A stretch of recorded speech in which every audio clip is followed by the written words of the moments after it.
Hi, this is Alan Shea with Our Society Show, and we are here, believe it or not, in South Central LA, hosting an incredible event.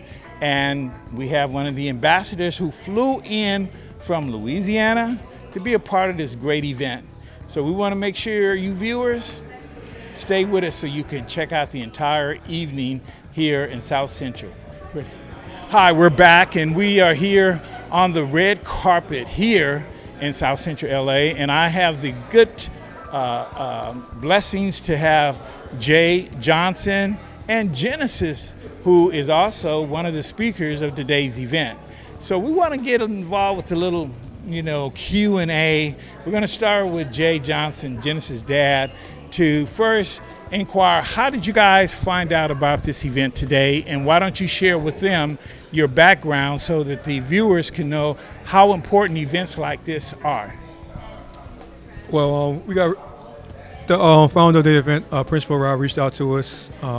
He asked if we'd love to be a part of the show, and we agreed to. We feel that it's a great opportunity for us, for Genesis, to speak to his peers and explain to them the importance of mindfulness and meditation. So before we get to Genesis and kind of developed his story and his commitment to this journey, because it was a full room of young his peers.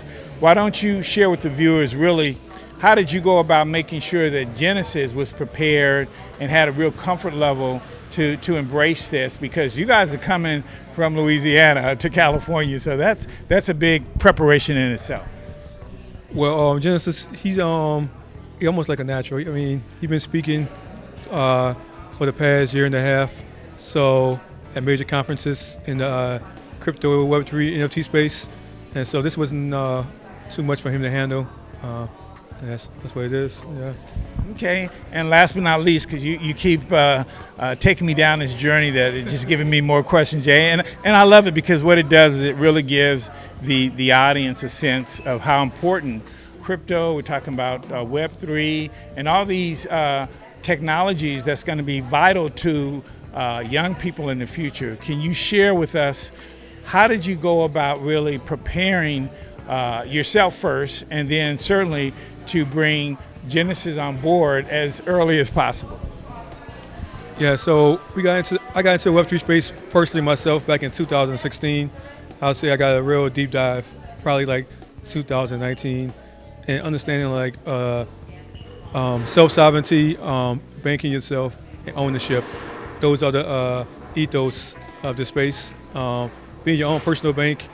Pretty sure you heard of Bitcoin. It's truly decentralized, and you actually own, it's peer-to-peer transactions, no middleman, and I can make a deal with you, and no government, no outside entity has to be involved, and it's perfectly trustless. Wow, that's so amazing, because it sounds to me, Jay, that you got on board when you first saw the egg cracking. I mean, you didn't even wait till it opened up. You jumped on it before. So has the journey since, you said 2016. So why don't you share with the viewers what the journey has been? Because for those novelists out there who don't have a real awareness of crypto and Web3, from what they may be hearing in the media is the risk factors and how it doesn't quite have the momentum that most people like to have about their investments and about what they're getting themselves involved with. So can you share a little bit more about that, as to how you created a good comfort zone to continue to make the investment and then bring your son into it? Right. For example, Bitcoin, they call it digital gold. So once again, it's more about like banking yourself. So it's not about a quick flip, trying to make money real fast. It's about ownership and understanding that the dollar itself is losing value. So when people tell you it's about inflation, you got to understand the price of a house didn't increase. The value didn't increase of the house, but otherwise that the value of the dollar has went down. And so therefore, once you understand this and understand the monetary system and money and how it all works, then you wouldn't have the fear when you get into the space. Of course, there's a lot of scams and people who are trying to like sell you a a pump and dump coin that's not real, which is why I tell people first, do your research. And the first thing I tell them is Bitcoin because it's truly decentralized. And then everything outside of that, do your research and understand who's the founders and the inventors of that technology or that token. Well, it's so beautiful to hear this because this is the first time that I've heard someone to really articulate an awareness of the digital dynamic or digital money dynamic. I've been trying to follow a lot of people who are in the arena, but they can't seem to explain it and give the viewers and investors or people who want to learn more some clarity to it. And it brings about a lot of the confusion that people still have about how technology works. Right. So why don't you give them a little bit more of your background to why you were really secure, both education-wise and really updating yourself as you finish, your education to really make this your true livelihood now, correct? Right. So once you get into the space and you understand banking and finance, so you have to do the research, and when you understand the dollar itself in the banking system. So people don't understand at the value of the dollar. $1 has over the past 100 years, $1 from 100 years ago is now worth like 5 cents. Has been devalued that much, which is why people always say have gold. So the creator of Bitcoin itself, his name is Satoshi Nakamoto. It's a pseudo name. We don't know who he really is. But he created this back in 2009 after the financial crash, the great financial crash of 2008. He decided to create a digital currency that outside of banking, outside of government, so that the people themselves could be our own banking system, and we could trust it. We know it won't be devalued because you can't just print money out in there. For Bitcoin, you actually have to mine it, and only 21 million Bitcoins will ever be issued in its existence. The last Bitcoin will be mined in 2140, which is 120 years from now. And there's something called the halving. So every 4 years, the number of Bitcoins that can be mined per day is cut in half. So, which is why it's deflation, not inflation, when it comes to Bitcoin. Which is why the value goes up so much. It's just outvaluing the dollar. So at one point, one Bitcoin was a penny. Now one Bitcoin is $25,000. So that tells you all currency are commodities. So when you look at a dollar versus a pound, a euro, any currency in the world, this value there. So the dollar is a reserve currency. The value is more value than, say, the peso in Argentina. But the dollar is not more value than Bitcoin because, like I said, it was 1 cent when it first dropped like 13 years ago, and now it's worth $25,000. So that tells you the value of the dollar compared to Bitcoin. Yes, it's very volatile, it goes up and down, but if you think long term, 10 years in your investment, it's more like a savings retirement fund. You buy the Bitcoin, you own it, you hold it, it will outpace the dollar, guaranteed in 10 years, pretty much. That is truly amazing. I mean, the wealth of information he's just provided to us. I mean, I couldn't even go on Google and find that. So, that's amazing. Before we bring Genesis in, I have to ask you this question, Jay, because it is so resonating on film. You have on top of your head some shades. So why don't you give the viewers a little sense of what that's all about and what's the truest essence of those being on your head? Right. So these shades right here, it's my own company. It's called VIM, stand for Virtual Innovation, Interactive Innovations in Motion. And these are smart glasses. So AR, augmented reality glasses, which is the future of, I would say, the metaverse, really. And so you'll be able to walk around outside and experience the physical with the digital world and have different immersive experiences, as well as a camera on here, so you can record and take pictures, record content, and you can also go watch content. So I could go on my glasses right now, I could watch YouTube, watch Netflix, and our classes are blockchain enabled, so they also decentralized in the ethos of Web3. And in producing that product so that Genesis and the rest of the viewers would know, how did you go about getting the patent? How did you go about getting a real marketing structure in place? And has it been distributed yet for reproduction for the open public, the open market? And how are you selling it if you're selling it? Yeah, we haven't started selling it to the public yet. Right now, we're currently in a raise round right now from venture capital. But the whole journey was just finding manufacturing, building a relationship with them over the past couple of years, about 3 years, and really fine-tuning the software and the hardware down to the path we want. Our patent covers it's not about the glass, it's about a whole suite of products we have. It's called Aware, where it's a virtual keyboard, a ledger, a mini printer, and the glasses, and mini Wi-Fi, and also the platform we're creating with decentralization using AI and other emerging technology in the space. Well, I'm going to have to bring your son in now because you've given me so much. I think I'm enrolling your college. How is that? Well, we have Genesis here with us today, and I first of all, I want to tell viewers that I really enjoy following this I'm gonna call him a young man. I know he's only 10, but he carries the wealth, the maturity, and the purpose as a young man who really knows himself and has a real commitment to getting things done and being a person of action. And to get to that level, you really have to be indoctrinated with information, with education, and with a sense of how you're going to manage your time, and certainly last but not least, how to engage your target audience.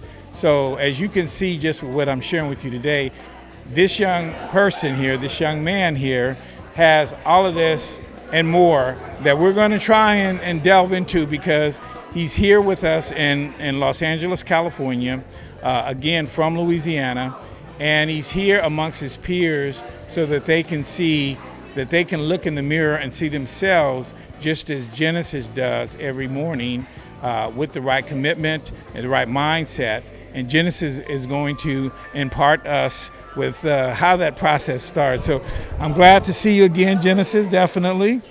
And I really want you to share with your viewers there, first of all, what would you like to open up with as to this experience so far? Well, I mean, this event has been super fun, and I love having fun with the kids. Yeah. And so now, how was your energy when you left Louisiana to come to LA to really prepare? Were you nervous? Were you excited? Were you just like, oh, I am worn out because I've been reviewing all of my information, or none of the above because you didn't review anything? Well, I mean, I was super excited. I was just like, once I make it through this flight, it's going to be awesome, and I'm going to have so much fun. So. Wow, so why don't you tell the viewers, because you know the beautiful thing that we're getting to see, and again, when people know their history and they study people who are successful and really contribute to our history, if they go back to their journey, they'll see that they have these certain pivotal engagement in life to where it really sets a milestone in their development, whether that's Martin Luther King, whether that was Rosa Parks when she stood up, whether that was Malcolm X when he made a statement about how we should be able to bear arms and be able to defend ourselves. He stood up and said that to everybody, including our government back in the day. So he took a stance, and those stance came from his father, because Malcolm X's father, did you know what he was?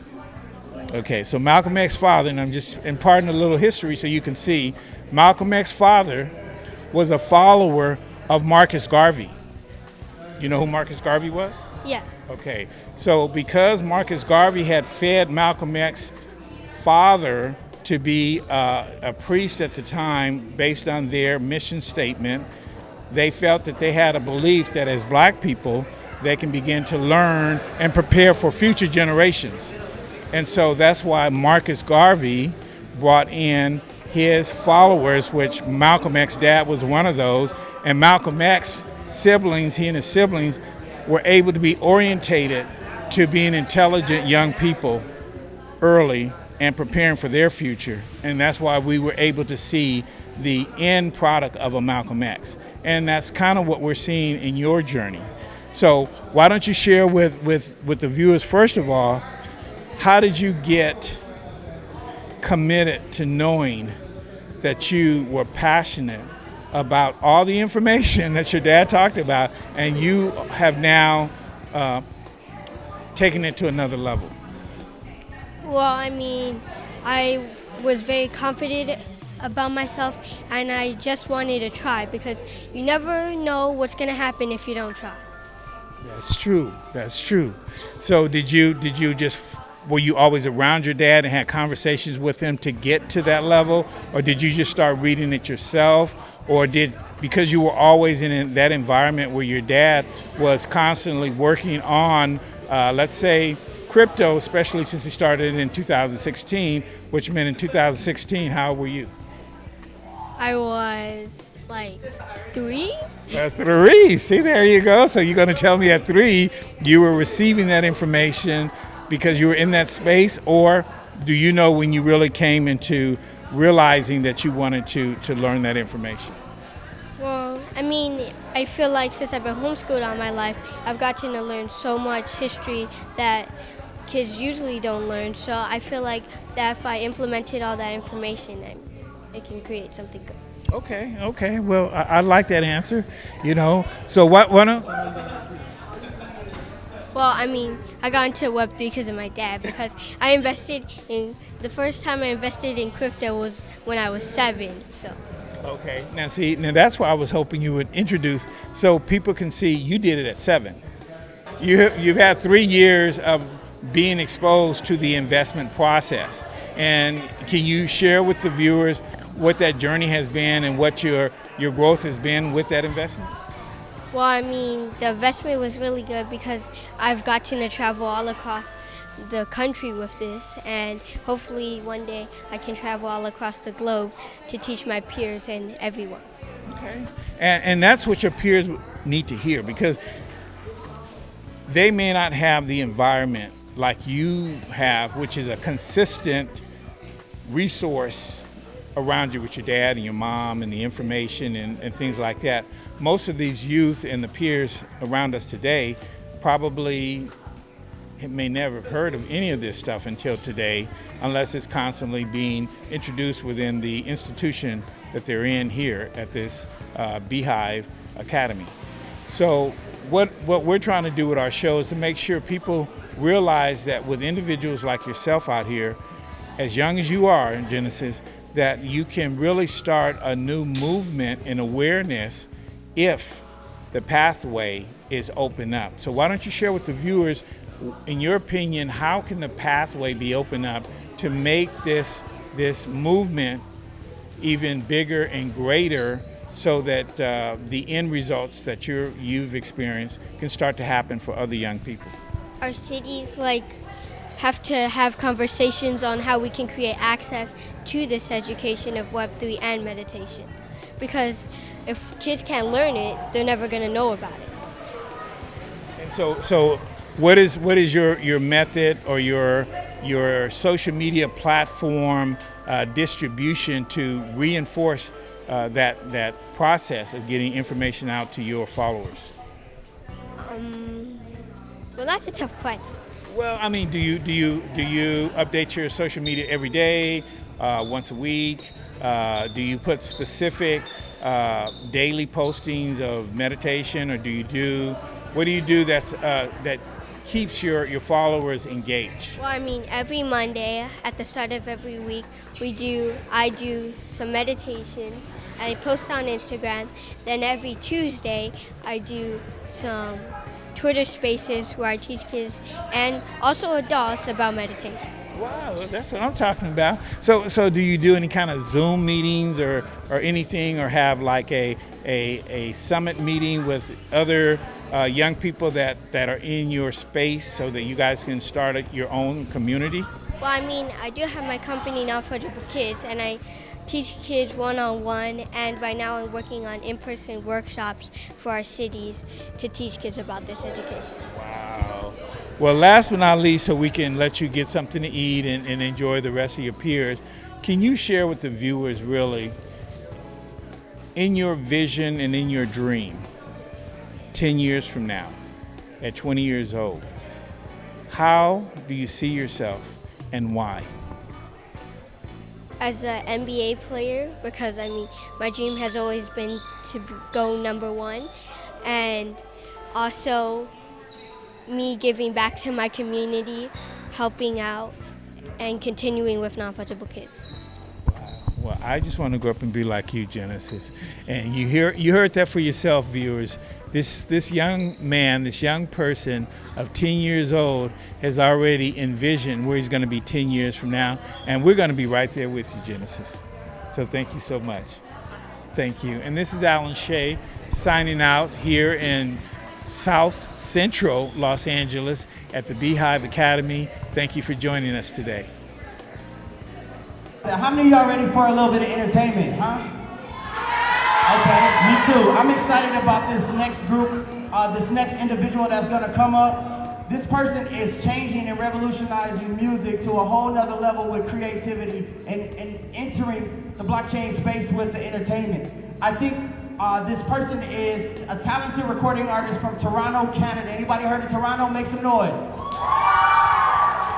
All right. Making a name for herself in the entertainment industry as a songwriter, producer, and executive. Her latest single, Blockchain Show, is hitting the world by storm right now. So with no further ado, I'd like y'all to give it up for the one and only Aaliyah.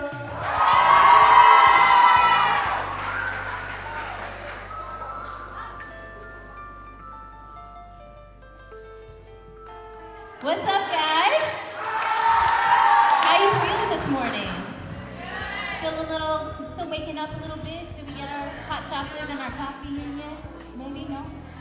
All right, well, I just want to thank you guys so much for allowing me to introduce myself to you guys today. My name is Aaliyah, you call it like A-L-E-A, and I help produce a show called On the Blockchain. It's a YouTube show, and basically what we do is we interview a lot of hip-hop artists, people in the creative space, people in the urban demographic, and we explain Web3 in layman's terms. So we teach you how to collect NFTs, how to build your wallets up, and to really gain that wealth so you can get it in your bag too, just like we have. And I don't know anybody who doesn't want to be in their bag, right? Am I right? Yeah. Exactly. All right, so I'm gonna start with my first song. It's already out there. It's called Trust, and it's gonna go a little bit like this. If you guys can help me out with the hook, I would really appreciate it. So it goes. By the end of the night, yeah, you gon' wanna know my name. Trust, I'm the hottest in the club right now. Where I throw it back, make you go insane. Trust, sound good? I appreciate you. Okay, DJ, let's go.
It's called On the Blockchain, and I wrote it for this show that we do. And this is for all of you guys who already got a crypto wallet. Show of hands, who's already got a crypto wallet?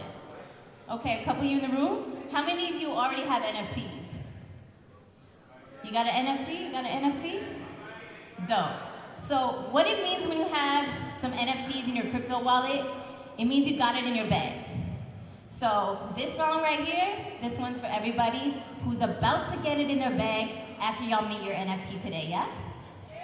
Okay, let's go, song 2.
Yes, yes, once again, give it up for Alea. Oh yeah, we in the building. I need you to grab your phone. If you got your phone real quick, you got a quick little something, I need a minute real quick. I need somebody to do me a favor. Either go to Instagram or go to TikTok, and I need you to follow K12 Crypto ASAP. Hashtag K12 Crypto. Put it up there, and I'm gonna give a t-shirt.